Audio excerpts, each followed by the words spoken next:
Buen día, mi nombre es Alejandro Leto, yo soy jefe de trabajos prácticos de Física 2.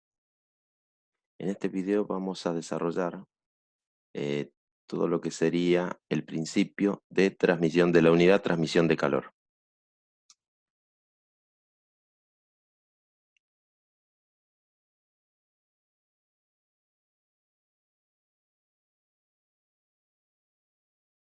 Los cuerpos, cuando reciben una fuente calórica, van a aumentar su temperatura, o sea que van a absorber parte del calor transmitido. ¿Mm? El calor recibido es absorbido por el cuerpo y lo va a recorrer interiormente. Si el cuerpo no es puntual, tiene una masa, seguramente va a haber una cara expuesta a la fuente calórica y va a haber otra cara opuesta. Entonces, la cara que está expuesta hacia la mayor temperatura, a la fuente de calor, es de mayor temperatura. La otra tendrá menor.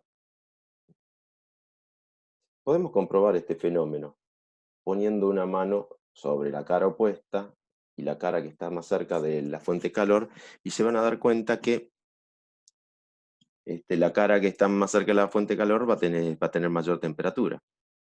¿Eso qué quiere decir? El calor tardó en pasar de una cara a la otra. El cuerpo puso cierta resistencia. Eso lo vamos a entender como resistencia térmica del material. Lo contrario a esa resistencia va a ser conductividad térmica del material.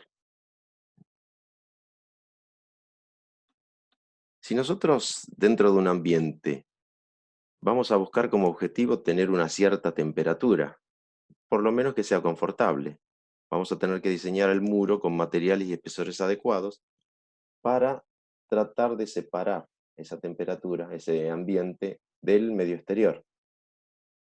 Y para eso vamos a tener que aprovechar esa propiedad de resistencia térmica de los materiales.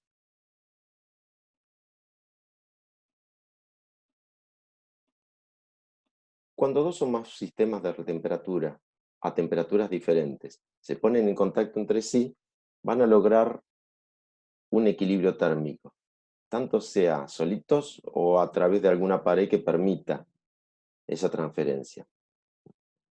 Nosotros vamos a explicarlo en algún momento como el pasaje de energía calórica de un cuerpo de mayor temperatura a otro. Este fenómeno también se da entre partes de un mismo cuerpo. Ese que sería el caso de conducción, si estaríamos a nivel entre sólidos. Sólidos e incluso líquidos, gases, se da un poco menos la conducción.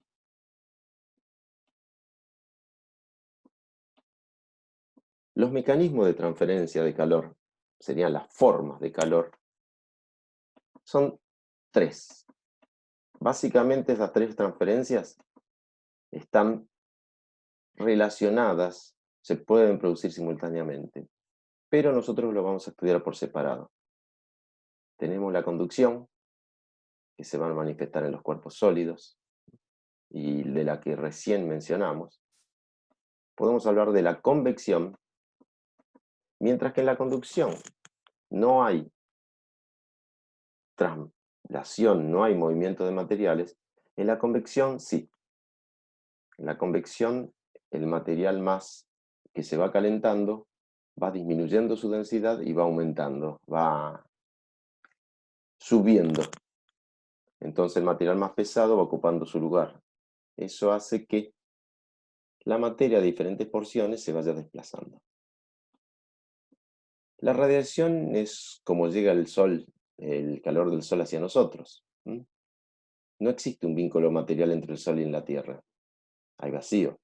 Pero el calor del sol llega por medio de ondas electromagnéticas, radiación o energía radiante. Podemos ver que en cualquier fenómeno se dan las tres. Depende una en mayor proporción que la otra. En los sólidos, conducción. Pero fluidos se da conducción y convección. Cuando la temperatura es muy alta, vamos a estar hablando de un valor apreciable de calor que se transmite por radiación.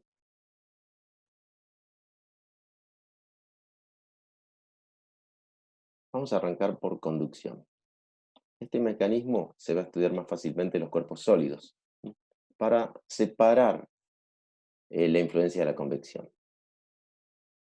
La temperatura de un punto en un sólido va a estar dado de las coordenadas del punto. Imagínense que nosotros estamos agarrando una chapa de metal y en la punta de esa chapa la ponemos en una hornalla. Mientras más cerca de la hornalla, la temperatura va a ser mayor. A más lejos de la hornalla va a haber una diferencia de temperatura. A medida que nos alejamos de la hornalla, la temperatura va a ir disminuyendo. O sea que la temperatura va a depender de esas coordenadas. Ahora, cuando nosotros lo pusimos en la hornalla, la chapa prácticamente estaba toda fría. A medida que va pasando el tiempo, la chapa se va a ir calentando, o sea que la temperatura va a ser función del tiempo. Entonces decimos que la temperatura va a ser un campo escalar en función de la posición y el tiempo. Ahí correspondería una T mayúscula. Cuando la distribución de temperaturas depende de las coordenadas de los puntos y del tiempo, el estado térmico es variable. Ahora, cuando pase un cierto tiempo, puede darse que la temperatura de cada punto de la chapa sea diferente, pero no dependa del tiempo. En ese caso, vamos a haber llegado a régimen estacionario permanente. Toda esta unidad va a considerar esta hipótesis. Nosotros vamos a estudiar la transmisión de calor a régimen estacionario o permanente. La conducción se lleva por la ley de Fourier. Si estudiamos un pedacito de material, que acá está representado, con un espesor delta X, el delta X lo más chiquito posible, con una sección transversal S, y dos caras, la cara A cercana a la fuente de calor y la cara B más alejada. En esos puntos A y B vamos a definir planos perpendiculares a la dirección X. Y cada plano va a estar a una temperatura constante. Por eso vamos a hablar de superficies isotérmicas. Esa superficie va a ser lo más chiquitita como para analizar el fenómeno, lo suficientemente pequeña. Después podemos integrarlo a través de la superficie y ver si la conducción de calor se mantiene en forma constante a través de toda esa superficie. Para ese pedacito de área, la ley de Fourier va a establecer que el flujo de calor por unidad de área y de tiempo va a ser directamente proporcional al gradiente de la temperatura. La constante de proporcionalidad acá la tenemos representado con la letra lambda, letra griega, y va a representar el coeficiente de conductividad característico de cada material. Aclaremos lo que es gradiente. Ustedes, si están empezando a cursar Física 2, el concepto de gradiente es de análisis 2. Es equivalente al de derivada, pero en 3 dimensiones.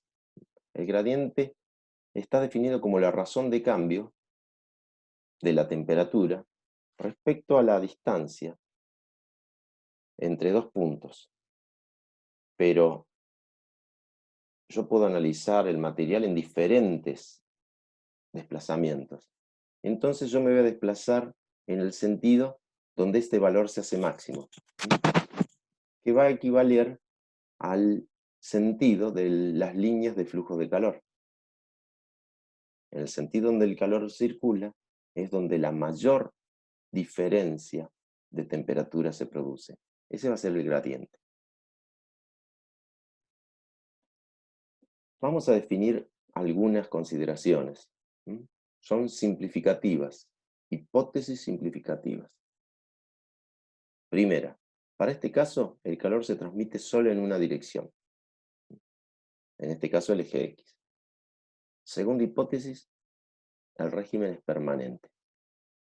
A medida que pasa el tiempo, el régimen siempre es el mismo, o sea que la temperatura y cualquier característica es la misma. En el caso de una pared plana, vamos a dar una hipótesis más. La temperatura va a ser función lineal de solamente una variable, de x. Y si es función lineal, el gradiente va a ser constante, va a tener siempre el mismo valor. En este caso, como el calor se propaga en la dirección x, el gradiente será la derivada de la temperatura respecto a x.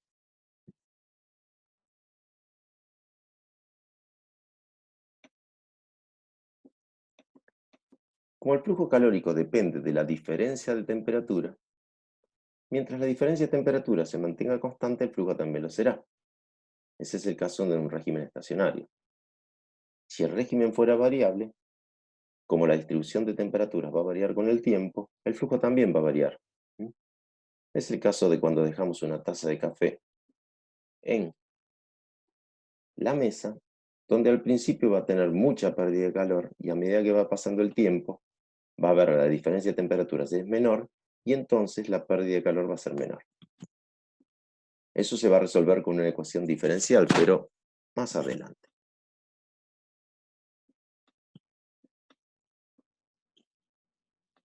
De acá, de la ecuación de Fourier podemos despejar el valor de lambda. Lambda sería el coeficiente de conductividad. Si lo despejamos, nos vamos a encontrar que tenemos el calor por la distancia recorrida, por unidad de tiempo, y relacionado con la variación de temperatura y el área del cuerpo. En ese sentido, entonces el coeficiente de conductividad térmica sería la cantidad de calor que se transmite en un segundo a través de un metro cuadrado entre dos planos paralelos que estarían distantes a un metro, cuando la diferencia de temperatura sería 1 grado centígrado. Les dejo las unidades en sistema internacional y en el sistema técnico. En el sistema técnico se entiende un poco mejor. Kilocalorías por metro sobre metro cuadrado, o sea, las kilocalorías que transmite por cada metro cuadrado entre dos planos y todos 1 metro que estén a una distancia, a una diferencia de temperatura de 1 grado centígrado.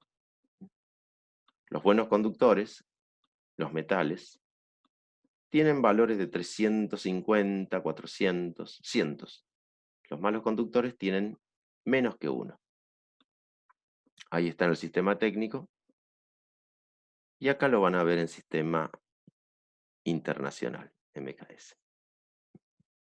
Joule sobre segundo, watt.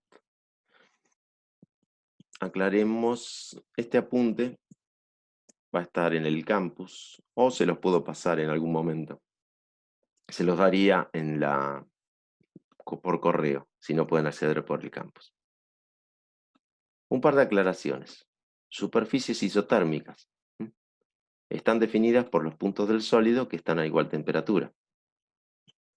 Las líneas de flujo van a ser normales a esas superficies isotérmicas. O sea que el calor se va a transferir en forma perpendicular o normal a esas superficies.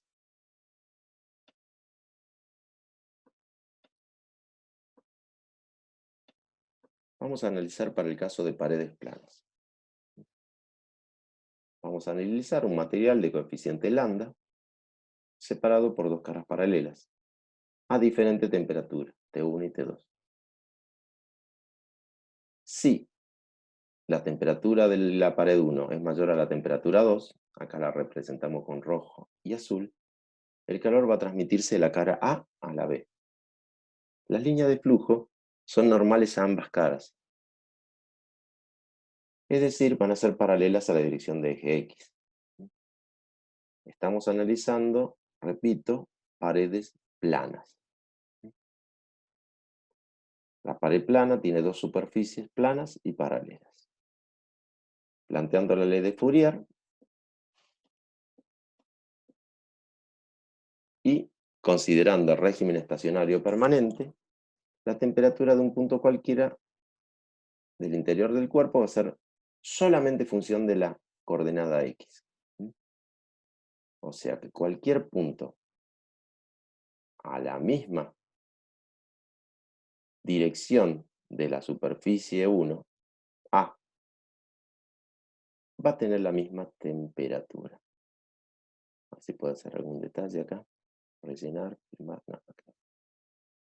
Anotar. Por ejemplo, ahí está. Estas van a estar a la misma temperatura.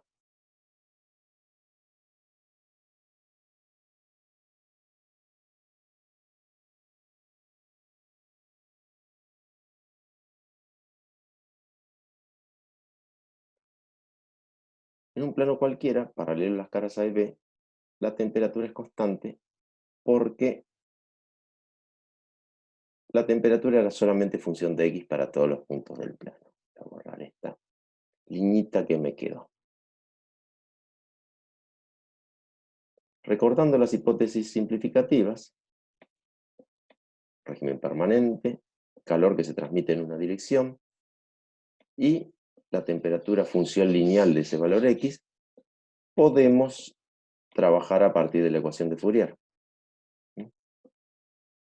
Pasamos el diferencial de X, si me perdonan los matemáticos, multiplicando. Y como lambda es independiente del tiempo, lo puedo separar. Y vamos a integrar la temperatura entre T1 y T2, la temperatura de las caras, entre la posición X1 y X2, la posición de ambas caras. De acá resolvemos la integral. La diferencia entre las posiciones correspondería al espesor de la pared. Y vamos a dejar establecida esta expresión, donde el calor intercambiado queda directamente proporcional a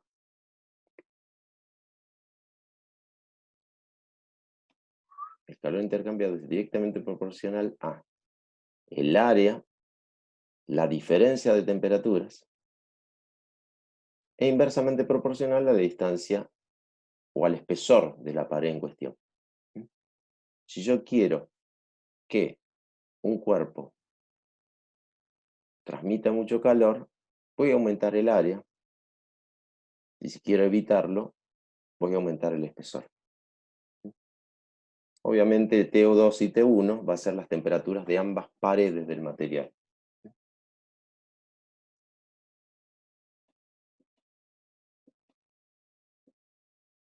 Podemos analizar el caso para una pared cilíndrica. En este caso, pensemos en un cilindro hueco. El radio exterior es R2, el radio interior R1. El radio exterior, la pared del radio exterior está a una temperatura de 2 y T1 la temperatura de la superficie interior. El cilindro va a tener una longitud L. Y supongamos que el calor fluye de adentro hacia afuera. Podemos analizar que en este caso, ¿cómo serán las líneas de flujo? Las líneas de flujo van a ser radiales. Van a ir del centro hacia afuera. Y si aplicamos la ley de Fourier, el gradiente de la temperatura va a ser la variación en función del radio, porque el desplazamiento de calor va a ser radial. Tengamos en cuenta también que la superficie va a ser la superficie lateral del cilindro.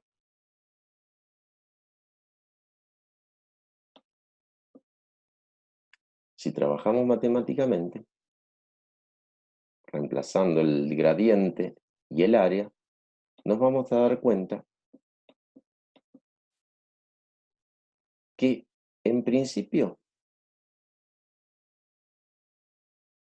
la cantidad de calor por unidad de tiempo no va a ser igual, sí, va a ser la misma Pero si lo relacionamos con el área, no. A medida que se va incrementando el radio, la cantidad de calor, que es la misma, se va dispersando en el área. La cantidad de calor por unidad de tiempo y área va a ser diferente. De acá vamos a separar lo que es constante, nos va a quedar de un miembro el diferencial del radio sobre el radio, y de este lado, diferencial de temperatura. Asumiendo que en el radio interior la temperatura es T1, R1, T1, y en el radio exterior la temperatura es T2, y resolviendo la integral, nos vamos a encontrar con esta expresión, donde, como es un tubo, la cantidad de calor por unidad de longitud y de tiempo va a ser directamente proporcional a la diferencia de temperaturas e inversamente proporcional al logaritmo de la relación de los radios. Ya es una relación logarítmica, ya no es una función lineal, temperatura en función del radio. A medida que nos vamos alejando, la transmisión del calor va a ser menor, porque el calor intercambiado va a estar desparramado en un área mayor. Ojo, el calor total va a ser la misma, el calor por unidad de área.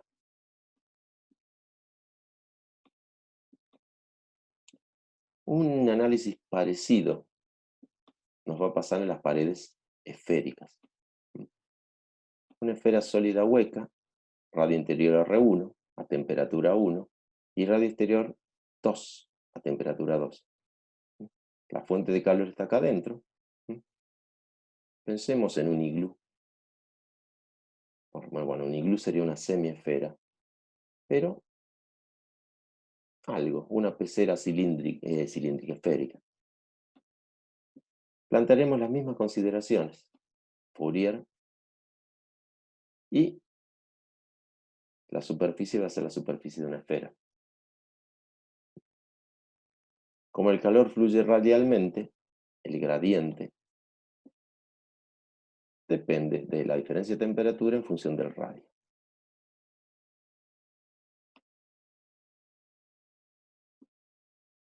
Trabajando de la misma manera, vamos a reemplazar el gradiente por dt sobre dr, vamos a reemplazar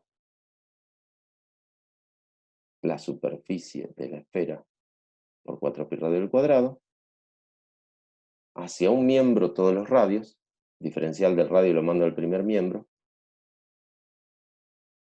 y dejo de este lado diferencial de temperatura.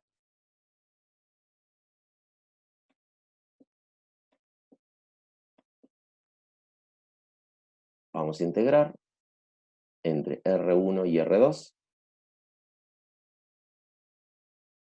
y temperatura 1 y temperatura 2, respectivamente.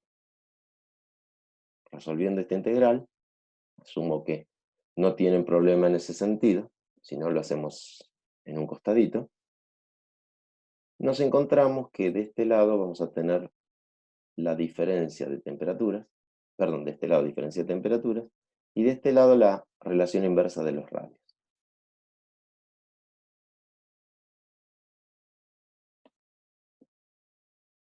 Después podemos mejorarlo un poco más matemáticamente, pero esta es la expresión base, por lo menos representa la relación entre el calor intercambiado, y acá ya no es ni por unidad de área, ni por unidad de longitud, es el calor intercambiado totalmente por esa esfera, el calor neto, por unidad de tiempo, las kilocalorías por hora. Van a depender de la diferencia de temperatura entre ambas superficies y de la relación inversa de los radios. Se podría trabajar matemáticamente y nos vamos a dar cuenta que ambas relaciones entre el calor y diferencia de temperaturas en una simetría cilíndrica y en una simetría esférica En el caso particular donde los espesores son muy pequeños, ¿m? Estamos hablando menos de la décima parte del radio, ahí se van a asemejar a la simetría plana. ¿M? Las expresiones van a terminar siendo prácticamente similares, por no decir equivalentes. ¿M? Pero tiene que haber una relación muy alta entre diferencia de D, una relación muy alta entre el radio y el espesor.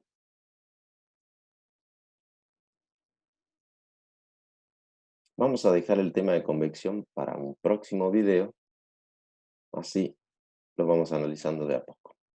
En el próximo vamos a ver convección y vamos a ir analizando los dos fenómenos en forma simultánea, conducción y convección. Vamos a dejar radiación para más adelante, dentro de lo que es el programa, y eventualmente veremos que en el coeficiente de convección podemos incluir la influencia del fenómeno de radiación. Por eso van a haber coeficientes de convección aparente. Pero bueno, eso lo dejamos para la próxima clase. Muchas gracias por oírme. Nos vemos más adelante.